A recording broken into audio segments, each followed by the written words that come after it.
সুন্দরবনের দ্বিতীয় পর্বে আপনাদের সবাইকে জানাই স্বাগতম। সুন্দরবনের প্রথম পর্বে আপনাদের দেখিয়েছিলাম মাত্র 2799 টাকায় সকালের জলখাবার, দুপুরের স্ন্যাক্স এবং দুপুরের লাঞ্চ, যেখানে রয়েছে ইলিশের বিভিন্ন রকমারি মেনু, সাইট সিন, জঙ্গল সাফারি, আরও কত কি। না দেখে থাকলে আই বাটনে গিয়ে দেখে আসুন সেই ভিডিওটি। আমরা এই ট্যুরটি করছি সুন্দরবন ড্রিম অ্যান্ড ট্যুর ট্রাভেলসের সাথে। তাদের কন্ট্যাক্ট নম্বর এবং সমস্ত তথ্য আমরা ভিডিও ডিসপ্লেতে দিয়ে দিলাম।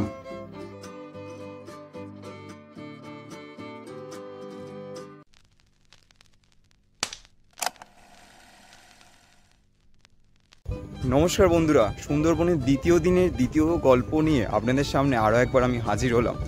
আজকে কিন্তু আমরা ঘুরে দেখব সুন্দরবনের আনাচে কানাচে, মানে আজকে আমরা ঘুরে দেখব সুন্দরবনের বিভিন্ন রকম সাইট সিন, যেমন সুদর্ণখালি, সজনেখালি এবং দোবাকি ক্যাম্পের দিকে। তার সাথে থাকছে আজ রাতে ঝুমুর নাচের আয়োজন এবং ইলিশ মাছের বিভিন্ন পদ দিয়ে বিভিন্ন রকমের আইটেম। তার সাথে সম্পূর্ণ তথ্য কিন্তু আজকে এই ভিডিওতে থাকছে। তার সাথে আমরা আজকে দিদার খাওয়া দাওয়া করব। দেখতে থাকুন ভিডিওটা এবং আমাদের সঙ্গে থাকুন। চলুন এই সুন্দরবনের সুন্দর একটি গল্প নিয়ে আরও একবার আজকে ভিডিওটি শুরু করা যাক। আজ আমাদের সুন্দরবনে দ্বিতীয় দিন। প্রথম দিনের ডিনারের পর রাতের ঘুমটা একটু বেশি হয়ে গিয়েছিল। সকালবেলা আমরা ফ্রেশ হয়ে পৌঁছে গেলাম দয়াপুর জেটি ঘাটে। সকলে ধীরে ধীরে বোটে উঠতে শুরু করেছে। এরপর সকলে উঠে যাওয়ার পর বোট রওনা দিল আজকে আমাদের দ্বিতীয় দিনের সফরের উদ্দেশ্যে। আজ আমাদের প্রথম গন্তব্য সজনেখালি। প্রত্যেকটি বোটের ট্যুরিস্টদের এইখানেই পারমিশন করানো হয়ে থাকে প্রত্যেকটি সাইট সিন ঘোরানোর জন্য। এই সজনেখালিতেই আমরা আজকে গাইড পাবো। গাইড দাদা আমাদের ধীরে ধীরে বুঝিয়ে দিচ্ছে সজনেখালি সম্বন্ধে কিছু তথ্য ও ম্যাপ দেখিয়ে সুন্দরবনের বেশ কিছু তথ্য দিল। এরপর আমরা রওনা দিলাম দ্বিতীয় গন্তব্যের দিকে। সজনেখালিতে একটি টাওয়ার ক্যাম্প থাকলেও এখানে বিশেষ বন্য জীবজন্তুর দেখা পাওয়া যায় না, তবে শীতকালে কিন্তু বন্য জীবজন্তুর বেশ দর্শন পাওয়া যায়।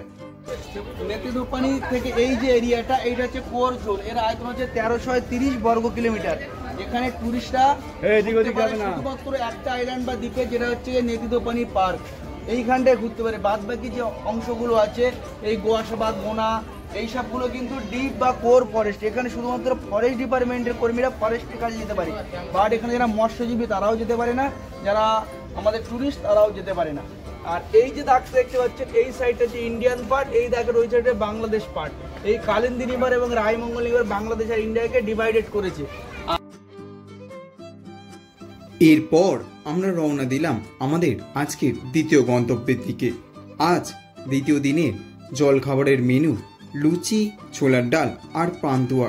প্রাকৃতিক পরিবেশ দেখতে দেখতে জলখাবারের আনন্দটা সেরে নিলাম। এরপর আমাদের বোট এসে দাঁড়ালো সুদর্ণখালিতে। গেট দিয়ে ঢুকতে বাম দিকে রয়েছে বনবিবির মন্দির, রয়েছে একটি জাহাজ যার নাম ক্যাটামেরিন টাইগার।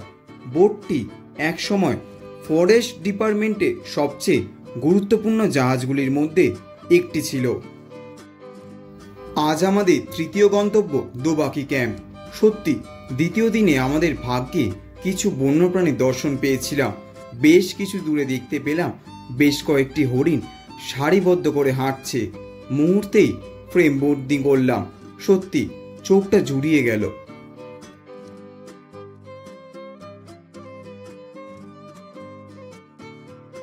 দেখতে দেখতে আমরা চলে এলাম দোবাকি ক্যাম্প। যারা সুন্দরবন ঘুরতে আসেন তারা জানবেন, প্রথম দুটি ক্যাম্পে কিছু বন্যপ্রাণীর দর্শন না পেলেও এখানে কিন্তু কিছু দেখতে পাবেন। গোটা দোবাকি ক্যাম্পটি গড়ে উঠেছে একটি ঝুলন্ত সেতুর ওপর ভর করে, যা মাটি থেকে 20 ফুট উঁচু এবং 496 ফুট লম্বা।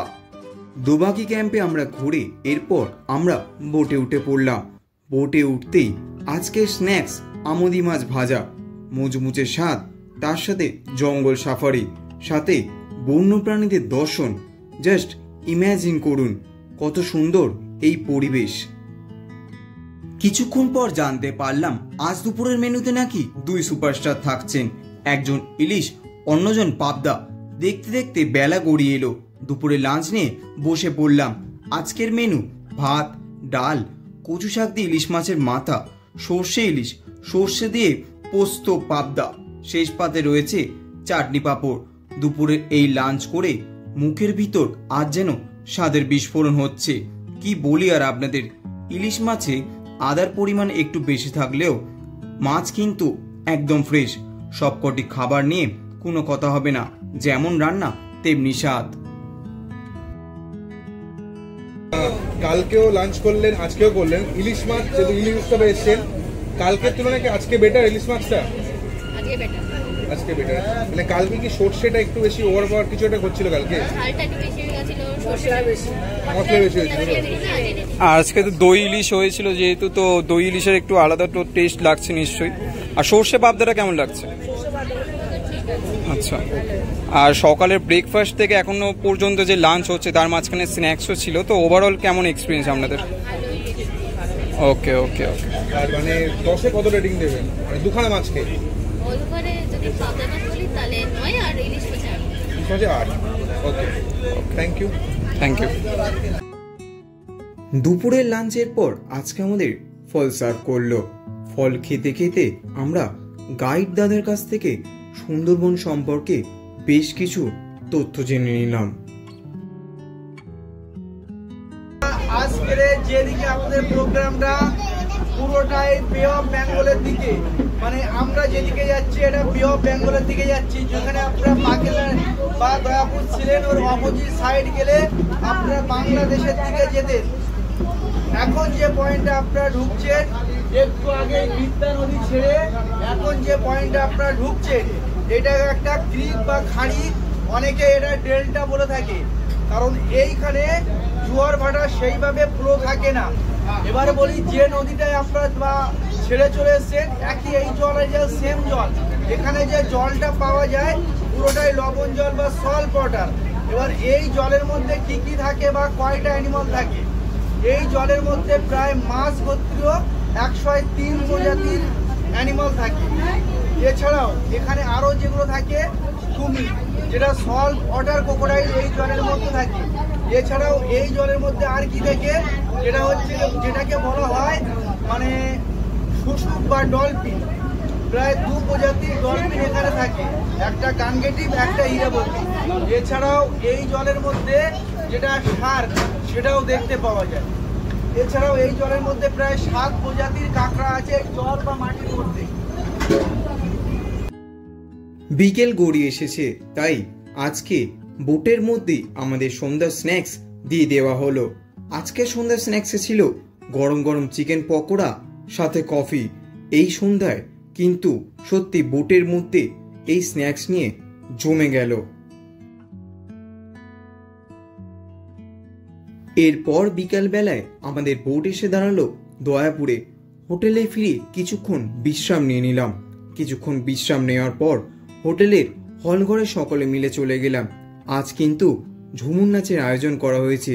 ঝুমুর নাচ কিন্তু আমাদের আজ আসর জমিয়ে দিয়েছিল। নাচে গানে দ্বিতীয় দিনের রাত জমে উঠেছে এক স্বমহিমায়, কিন্তু কপিরাইটের কারণে সেই সব গানগুলো আমরা ভিডিওর মাধ্যমে দিতে পারলাম না। ঝুমুর নাচ হয়ে যাওয়ার পর আজকে রাতের ডিনার সার্ভ করে দেওয়া হলো।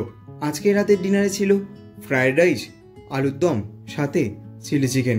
স্বাদ কিন্তু খুবই ভালো এবং ঘরোয়া স্বাদের। প্রত্যেকটি খাবার অসাধারণ। আমরা রাতে উপভোগ করে খাওয়া শুরু করলাম।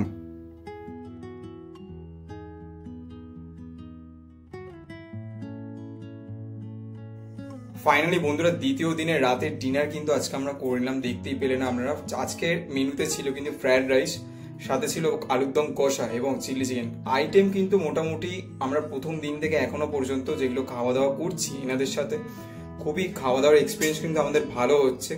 তো মোটামুটি বলতে পারি সুন্দরবনের দ্বিতীয় দিনের দ্বিতীয় গল্প এখানেই শেষ হচ্ছে, কিন্তু দ্বিতীয় পর্ব এখনো শেষ হয়নি, কারণ তৃতীয় দিনের গল্পও কিন্তু এই দ্বিতীয় পর্বতেই থাকছে। চলুন আজকের রাতের মতন বিদায় নিলাম। আজকে রাতে ঘুমোতে যাচ্ছি, এখন রুমে এসে গেছি। কালকে সকালে ব্যাক টু ব্যাক বোটে ওঠার আগে ইন্ট্রো দিয়ে তৃতীয় দিনের গল্প শুরু হতে চলেছে। আজ তৃতীয় দিন। আজ মনের ভিতর একটু বিষণ্ণতা, কারণ সুন্দরবন ভ্রমণের আজকে শেষ দিন। সকাল সকাল হোটেলকে বিদায় জানিয়ে আমরা সকলে বোটে উঠে পড়লাম। আমাদের আজ দুটো সাইট সিন ঘোরানো হবে, একটি হলো বেকন বাংলো এবং আরেকটি হ্যামিল্টন সাহেবের বাংলো। নমস্কার বন্ধুরা, সুপ্রভাত। সুন্দরবনের আজকে তৃতীয় দিন এবং দ্বিতীয় পর্বে আপনাদের সবাইকে জানিয়ে আরও একবার স্বাগতম। এবং দ্বিতীয় পর্বের দ্বিতীয় গল্প কিন্তু আজকে শেষ হতে চলেছে। দারুণ ঘুরছি আমরা সুন্দরবন, তার সাথে জমিয়ে খাওয়া দাওয়া করছি। আজকেও কিন্তু আমরা প্রথম দিন যেখানে যেখানে যে স্পটগুলো আজকে আমরা সেদিনকে ঘুরিনি, আজকে আমরা সেখানে ঘুরবো। যেমন হ্যামিল্টন বাংলো, বেকন বাংলো। সকালে জল খাবার থাকছে, স্ন্যাক্স থাকছে এবং দুপুরে আজকে লাঞ্চে থাকছে কিন্তু ইলিশ বিরিয়ানি এবং সাথে চিকেন চাপ। চলুন তৃতীয় দিনের সফর শুরু করা যাক এবং দ্বিতীয় গল্প এবং দ্বিতীয় পর্ব আজ শেষ হতে চলেছে।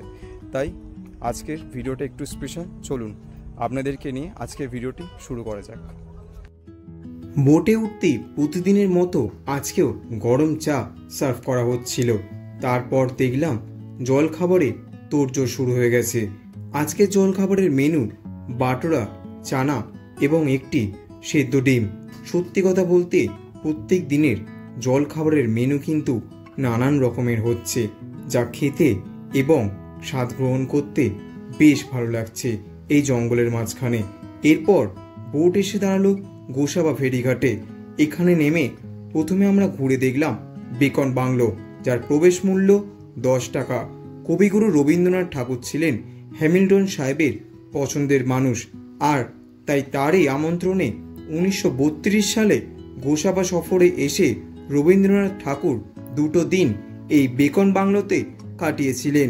জায়গাটি অনেকের পছন্দ না হলেও জায়গাটি কিন্তু বেশ মনোরম, কিন্তু বেশ পরিচর্যার অভাব রয়েছে। এরপর আমরা রওনা দিলাম হ্যামিল্টন সাহেবের বাংলো। বেকন বাংলো থেকে হ্যামিল্টন সাহেবের বাংলো দূরত্ব বেশি দূর নয়, হাঁটা পথে 5 মিনিট। হ্যামিল্টন সাহেবের বাংলো সম্পর্কে কিছু তথ্য জানাই। স্যার ড্যানিয়েল হ্যামিল্টন ছিলেন একজন স্কটিশ ব্যবসায়ী। তিনি ভারতে এসে বিভিন্ন সামাজিক ও গ্রামীণ উন্নয়নের জন্য বেশ কার্যকর ভূমিকা পালন করেছিলেন। 1903 সালে তিনি এই বাংলো নির্মাণ করেছিলেন এখানকার স্থানীয় মানুষের দৈনন্দিন দুঃখ ও দুর্দশা থেকে তাদের পাশে দাঁড়ানোর জন্য।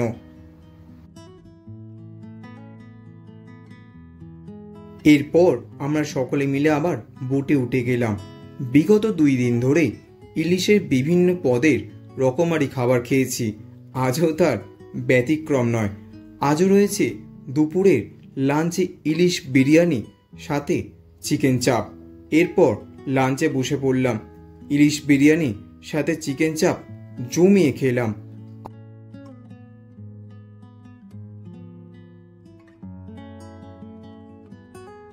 বোটের মধ্যে অক্লান্ত পরিশ্রম করে আমাদের এই 3 দিন যারা হাসি ফোটাচ্ছে, আজ তাদেরই এক ভাইয়ের জন্মদিন।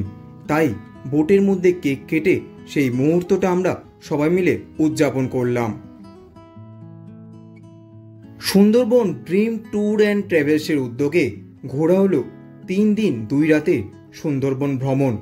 আজকে এইখানে সকলে গ্রুপের মধ্যে উপস্থিত আছেন। এই 3 দিন 2 রাতে সুন্দরবনে আমরা একটি পরিবার হয়ে উঠেছিলাম। সকলকে আপনারা দেখতেই পাচ্ছেন, সকলে গল্প, গানে, আড্ডায় জমে উঠেছিল এই 3 দিন 2 রাতে সুন্দরবন ভ্রমণ। হয়তো আমরা বাঘের দর্শন পাইনি, কিন্তু হরিণ ও পাখির দর্শন পেয়েছি। আগামীকাল থেকে আবার সবাই সবার কাজের জায়গায় ফিরে যাব।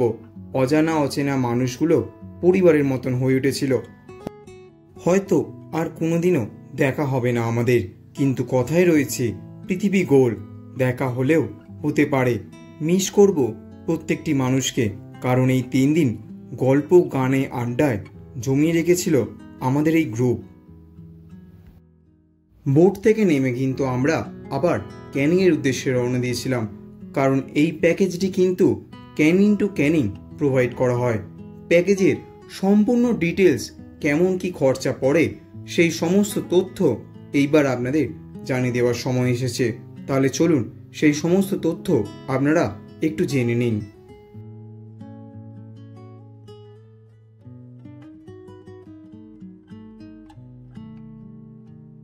আজকে আমাদের সুন্দরবন ট্যুর কমপ্লিট হলো ড্রিম ট্যুর অ্যান্ড ট্রাভেলসের উদ্যোগে। তো দাদা প্রথমেই আপনাদের থেকে জেনে নেবো এই ট্রাভেল সংক্রান্ত কিছু তথ্য এবং এই প্যাকেজের ডিটেলসটা যদি একটু বলে দিন মোটামুটি। ধরুন আমরা যে প্যাকেজটা রেখেছি এটা হচ্ছে 2800 টাকা পার পার্সন। আচ্ছা, ফোর শেয়ারিং, একটা রুমে 4 জন দিয়ে ফোর শেয়ারিং 2800 টাকা পার পার্সন। ওকে। আর 3 জন থাকলে সেটা 3000 টাকা। আচ্ছা। 2 জন থাকলে সেটা 3500 টাকা। ওকে ওকে। এর মধ্যে আপনার carrying to carrying, pick up and drop, আচ্ছা, হোটেল থাকা খাওয়া দাওয়া সব কিছু। আচ্ছা। আর 4 শেয়ারিংও মানে তাই, আর 6 শেয়ারিংও তাই।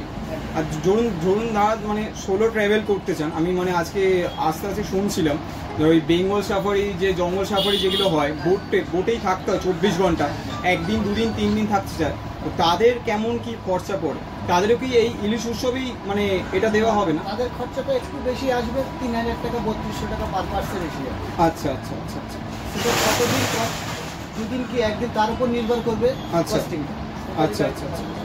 অসংখ্য ধন্যবাদ দাদা, ভালো থাকবেন। তো ফাইনালি বন্ধুরা সুন্দরবন ড্রিম ট্যুর অ্যান্ড ট্রাভেলসের সাথে কিন্তু এইখানেই আমাদের আজকে যাত্রা শেষ হলো। দুর্দান্ত এনজয় করলাম, এখানেই কমপ্লিট হচ্ছে সুন্দরবনের 3 দিন 2 রাতের ট্যুর। কেমন লাগলো এই ভিডিওর এই সিরিজটা অবশ্যই কমেন্ট করে জানাতে ভুলবেন না। নতুন একটি সিরিজ নিয়ে, নতুন একটি গল্প নিয়ে আবারও ফিরছি। ততক্ষণ সকলে ভালো থাকবেন এবং সুস্থ থাকবেন। Stay tune Bangla archive. চলুন একটা নতুন গল্প নিয়ে আবার দেখা হচ্ছে।